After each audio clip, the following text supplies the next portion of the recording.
Yes, okay, I think we're good. Hi, good morning, good afternoon, good evening. Thank you so much for tuning in. My name is Becky. This is B-Dunk's Astrology. I put out weekly astrological forecasts as well as new and full moon forecasts. This is a forecast for the week of November 2nd to November 8th. Throughout this first full week of November, I think we are going to be contending with a lot of ups and downs. I'm choosing to remain hopeful that the amount of ups sort of balance out and cancel out the amount of downs. We have a lot happening with Mercury this week as he begins to station direct after being retrograde for the past 3 weeks. So this in itself brings in a huge shift of energy, but I think this shift in energy is going to make things seem a lot more clear for some of us. We should feel clear in the sense of direction that certain things might be going in, or where things could be going in at least, but might not necessarily go. This theme of just gaining clarity, gaining emotional clarity, having conversations that clear things up, clear any issues up, having insights that provide us with some sense of clarity, learning things that offer us a clearer vision or a clearer sense of direction. All of these are likely themes that I think we're going to be dealing with this week. This week is a bit more tense overall, I think, though, because there's just this heavy undertone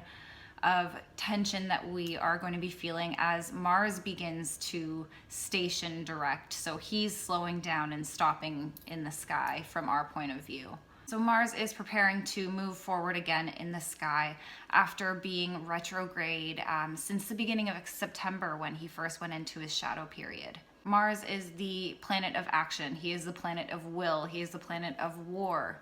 And he is the last planet that enjoys being retrograde or stopping, just being still in general. Mars likes to move. Mars likes to keep things moving. So he's doing this dance in the sky. He's been doing this dance in the sky throughout his retrograde where he was moving forward and then he stopped. And then he started moving backwards and then he stopped. And then he's going to, which is where he's at now. And now he's going to begin to move forward again. And all the while, he's been making some hard aspects to a lot of the heavyweight planets like Jupiter, Saturn, and Pluto, all sitting in Capricorn, among other planets as well. So there's a heaviness throughout this week that I think is going to be rather hard to ignore. And it might feel like someone's putting more logs in the already out of control fire. Or it might just feel like this antsy tension, this urgency to go and do that we've all likely been feeling lately is amplified. Any emotional outbursts that we have experienced or been witness to are likely only going to continue. Beginning the week off on November 2nd, the moon enters the airy sign of Gemini this morning. So I think this gives us a really great chance to air out any of the heaviness that we might still be feeling or might still be tacked on to us from the full moon that occurred over the weekend. There is a risk for some outlash or outbursts to occur because of this energy. Almost like when an animal is shaking things off, like a dog shaking off water or a gazelle shaking off, energy after being chased down by a cheetah. It's almost like all of us are sort of just shaking off any heaviness. And so we could be in the crossfire of that energy shake off. We might just be witnessing a lot of people blowing off steam around us, or we ourselves could find that we're blowing off steam or needing to blow off steam in some sort of way. Mercury is still making a square to Saturn on this day as well.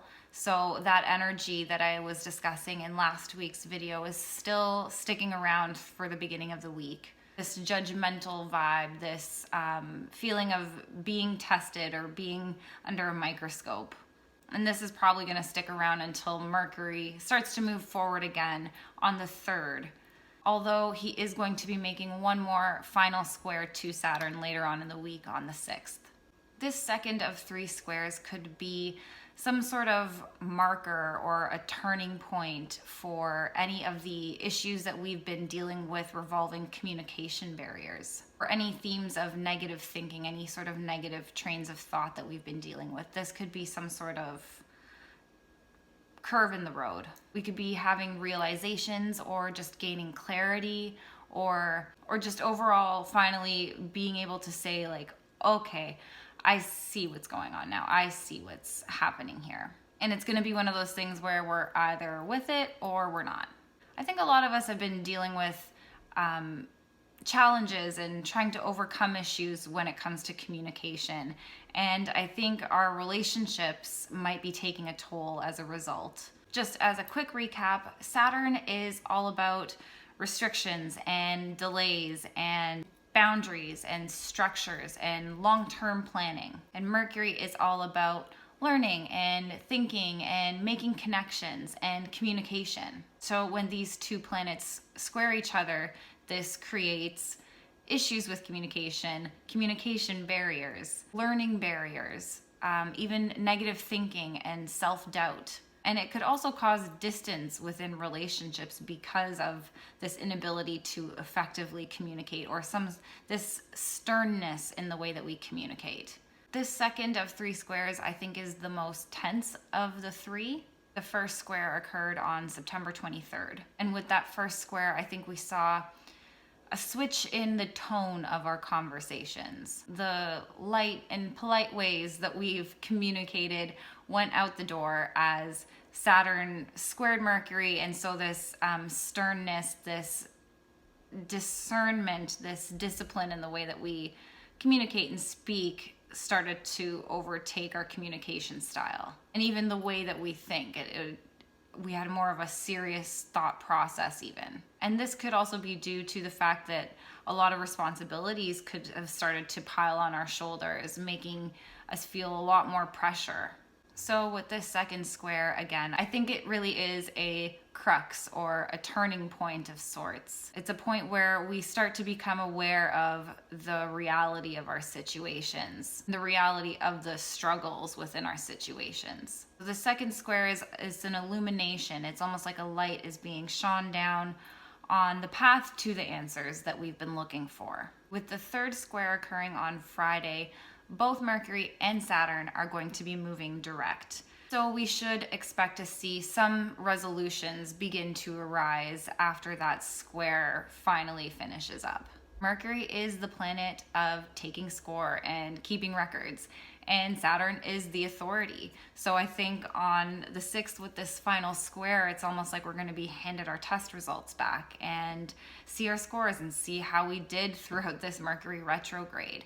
Were we able to find a resolution for some of the things that we've been trying to resolve, again, within the way that we're communicating? And have we started to see the truth behind some of the answers that we have been seeking? Again, with this Mercury retrograde occurring throughout both Libra and Scorpio, this theme of relationships and secrets and hidden truths and all of that coming up, coming to meet and coming to conjoin. Did we find a resolution? Are we able to have the hard conversations? Are we able to let the things go that need to be let go of? This leads us into November 3rd with Mercury stationing direct. Mercury went retrograde on October 14th. Typically, retrogrades bring things back up.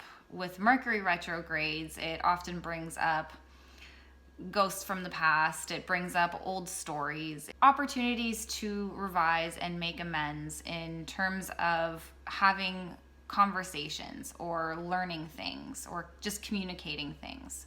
So again, any issues that we have been dealing with potentially throughout this Mercury retrograde should start to move forward and find resolution, as I think a lot of us are going to start to feel more mentally clear. Our thought process and our ability to process our thoughts is going to be a lot more clear and direct and less foggy. And with this past Mercury retrograde that went again through both Libra and Scorpio, I think the themes that we were likely dealing with revolve around finding deep, penetrating emotional clarity. Clarity about what it is that we want in our relationships. Mercury in Scorpio is detective energy. It's all about getting past any bullshit and not beating around a bush or fluffing anything up.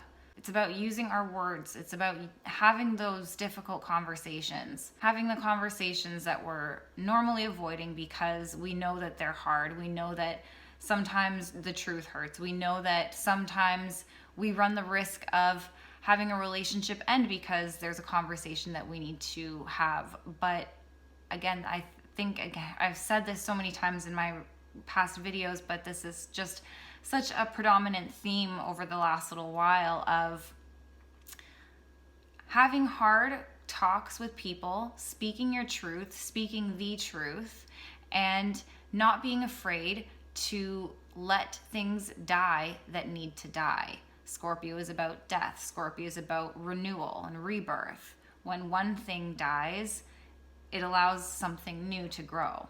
So with Mercury shifting direct, I think this is judgment time. I think this is a time where a lot of us are going to start to get answers that we've anxiously been awaiting for, but they might not be the answers that we'd hoped for. It might not be exactly what we expect, or maybe it is what we expect, but no matter what it is, whatever the results are, we have to decide. It is ultimately up to us to decide how we want to move forward with it. With Mercury stationing direct in the sign of Libra, we need to ensure that we're moving forward in a fair and just way, which includes being fair to ourselves and ensuring that we are also getting our needs met and not just settling to keep the peace, which sometimes can happen with Libra. Things may not all be what it seems at first, but I think we should be gaining a lot more clarity when Mercury gets back into Scorpio on November 10th. Because when any planet enters a new sign, there always comes a new shift in energy. So we're going to get back to that Mercury and Scorpio finding out the truth detective type energy. So if there is anything that still seems a little shady or still seems a little off, or might not be the full complete answer, we might still be waiting on certain little details, those things should come up and clear up around the 10th. And I think this will be a much welcomed transition in fixation, especially with any sort of potential rejection or discord that we might experience with this last Mercury-Saturn square that's going to happen on the 6th. Quick sip of cuppa. Woke as fuck. I'm not, it's green tea. I'm cutting back on my coffee. I'm being good.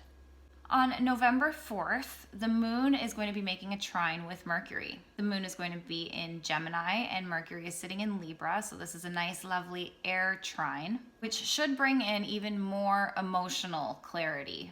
This aspect allows us to see things more precisely as our intuition and our emotions are going to be aligned with our rational, intellectual thinking mind, which makes for excellent mental processing ability and accurate interpretation of situations. We're going to be able to read things, read people, read situations very well with this aspect, which will allow us to decide rather quickly whether or not we want to go through with something. We'll be able to make quick, sound decisions and express them easily with enthusiasm and character. This brings in a little bit of social energy as well. So it's a great time to hang out with friends or family or call up a friend, just because it's going to feel important for us to do so. It's going to feel important for us to feel connected to our loved ones. At the same time, however, the moon is going to be making a quincunx with Saturn. So this is a bit of a weird contrasting energy in the sense that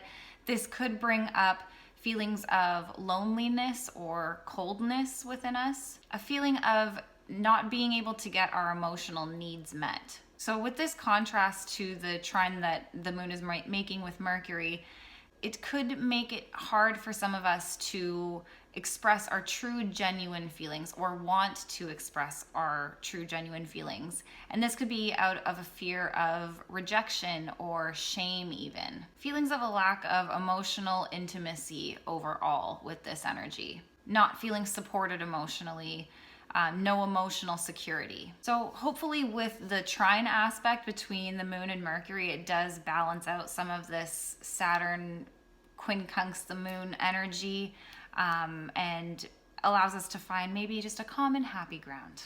On November 5th, the moon is going to be making a sextile with Uranus. So this is a rather positive aspect coming in for us throughout the middle of the week. The moon will be sitting in Cancer at this point, and Uranus is sitting retrograde in Taurus. With this aspect, it should provide us with some emotional resiliency.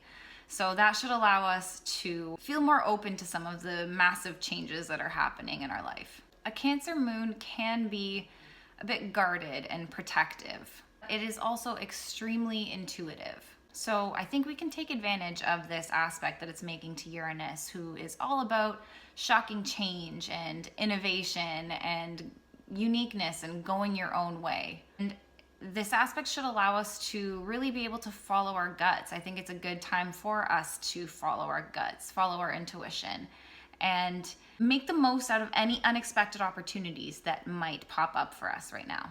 Uranus is inventive and quirky and individualistic. So I think we should all feel really comfortable right now with this energy in expressing ourselves authentically, especially the weirder, quirky sides of us that we may not normally show. Our moods and our energy levels, I think, are going to be all over the place today with this energy. So it's going to be important to remember, if we choose to remain open and choose to remain open to going with the flow and remaining open to life's sometimes small and big surprises, we might find ourselves stumbling up on some really great opportunities that we might normally say no to, since Uranus does bring in the unexpected. On November 6th, this is the final Mercury-Saturn square that I was talking about a little bit earlier. So this is the final square of this Mercury-Saturn dance that they have been doing together since the end of September. I have already been talking about this quite a bit, so I won't dive too much deeper into it here. But again, just as a quick recap, we should be seeing a resolve to some of the issues that we have been experiencing or dealing with since around September 23rd. A square aspect is really an aspect of creation. It's two different forces coming together to meet one another at a 90-degree angle it's almost like a fork in the road, both originating from different locations, but when they meet at this middle point, at this crux, this is the point of creation. This is really the meeting point where the seen becomes the unseen. It's where ideas become a reality. So I think with this energy, this is one final hurrah for us to be able to say the things that need to be said, enforce the boundaries that need to be enforced, and really fine-tune the way that we communicate this. At this point in the square cycle between Saturn and Mercury, both planets are now moving direct. So we should be able to directly and clearly communicate what it is that we want to say. Communicate clearly what our boundaries are. Express where it is we want to be going and just exactly how we plan to get there, and how much we're willing to tolerate along the way, what we're willing to tolerate along the way. Also on the 6th, we have the moon making an opposition with Jupiter. This is an aspect of emotional expansion. The moon is sitting in Cancer and Jupiter is sitting in Capricorn. With this aspect, I think it can cause some of us to feel a need to search for some sort of spiritual belief system or spiritual belief, some sort of faith system to believe in order to find emotional security, which I think is totally natural at this point in time with everything going on in the world, with all of the uncertainty. A lot of us could be feeling at a complete loss for hope. And with this opposition, I think it could exacerbate this feeling of hopelessness, or go the complete flip side and launch some of us on a quest for some spiritual higher belief. There is a bit of emotional drama energy with this aspect, exaggerated emotions, and expressive, emotionally fueled behavior is likely with this transit. This is a cardinal opposition between the safety-seeking sign of Cancer and the boundary-setting sign of Capricorn. Cardinal signs initiate. Cardinal signs are beginnings. They're the beginning of every new season. So with this opposition, I think it really is going to spring a lot of us into action and have a lot of us feeling like we need to take some sort of action to bridge the gap between these two seemingly opposite yet complementary forces of Cancer and Capricorn. And I think this opposition is an invitation for us to look at the ways in which we have been making ourselves feel emotionally safe and secure. What ways have we been taking control of our life in order to ensure our emotional security? In particular, when it comes to our belief system, what it is that we believe in life, our beliefs in life in general, and our overall opinion of life. Do we have more of a negative outlook on life and a stance where we think, oh, bad things happen to good people, or vice versa? Where have we been focusing our faith? What is it that we have faith in at all? Because I feel like there's this element of practicality with cardinal signs when it comes to initiating things and taking action. I think this is a good opportunity for us to start to look at some of the ways in which we are actually practically incorporating our spiritual beliefs and our faith system into our day-to-day lives. And this is all in an effort to create more sustainable ways of maintaining emotional safety, of feeling emotionally supported and stable. So this is an opportunity for some of us to start enforcing these changes, enforcing these things, putting our faith into practice. When we're faced with difficult situations, leaning on our spiritual beliefs and our faith system to get us through it. And whatever it is that you choose to believe in, it's remembering to lean on that and finding the strength in that to persevere through these challenges, whatever it is that we're going through. This is what allows us to really develop sustainable emotional resilience. On November 7th, the Sun is going to be making a quincunx with Mars.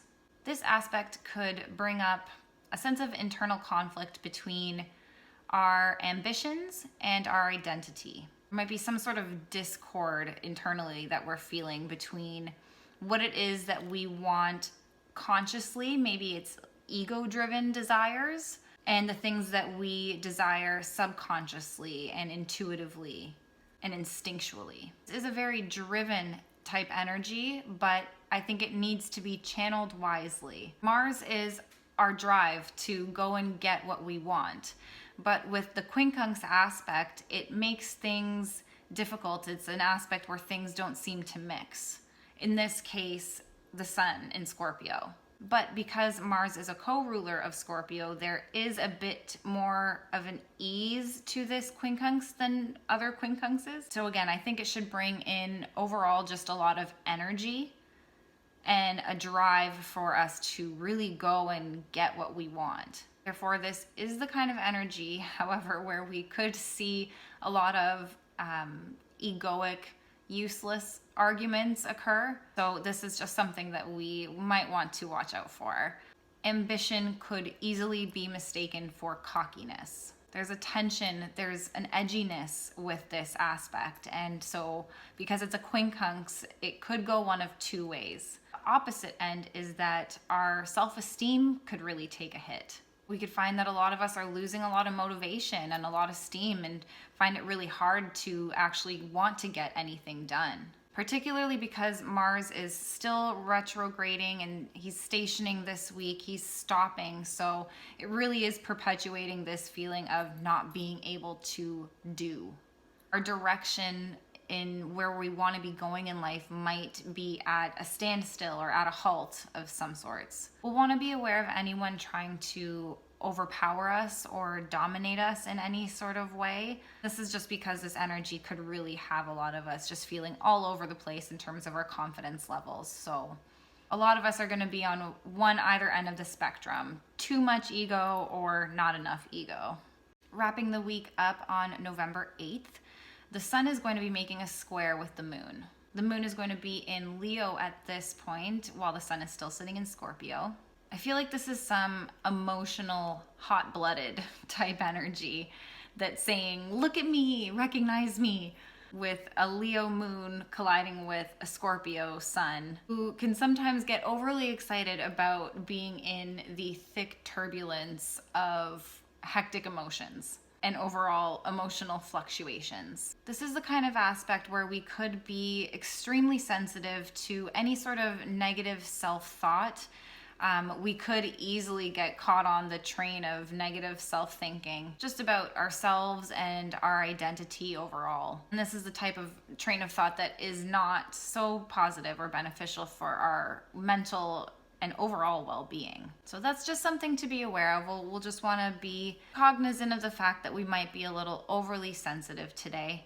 We could be taking things really personally as well throughout this aspect, although some of us might not necessarily hate the attention that we're getting. Whether it's good attention, whether it's bad attention, I think this is the kind of aspect where we're just going to be welcoming any sort of attention at all. Not all of us, some of us. Some of us could be dealing with emotional issues surrounding jealousy or envy or possessiveness. However, again, with a square aspect, it is a creation type aspect. So I think it does give us the opportunity to catch a wave of momentum and really want to push through and work through some of these negative emotions and work through some of these negative thought patterns that we repeatedly have about ourselves. Yeah, I really think it is a really potent opportunity for us to work through and push through some old and outdated habits and thought patterns that do not serve us anymore.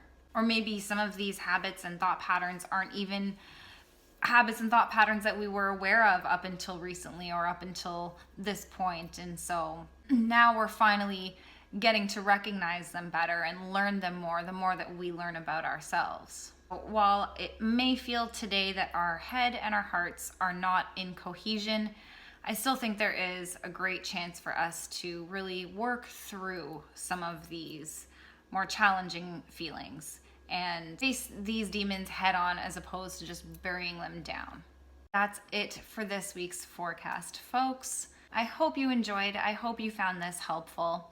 If you are enjoying these forecasts, I would greatly appreciate, if you have not done so already, if you could subscribe and comment and like and share, leave a review if you're able to wherever you're tuning into this. If you have any friends or family members in your life that you think might enjoy this podcast or this YouTube channel and benefit from these forecasts, if you can go ahead and share that with them as well, that would be awesome. It's the best way to get the word out about the show. And lastly, I am offering one-on-one readings. So if that is something that you would be interested in, you can most definitely check that out. Head on over to the show notes, or you can look me up on any social media, and the links are all in my bio. And with that being said, I hope you all have a fantastic week. Take care of yourselves. Be kind to others. It might be a bit of a heavy one. And I will see you next week.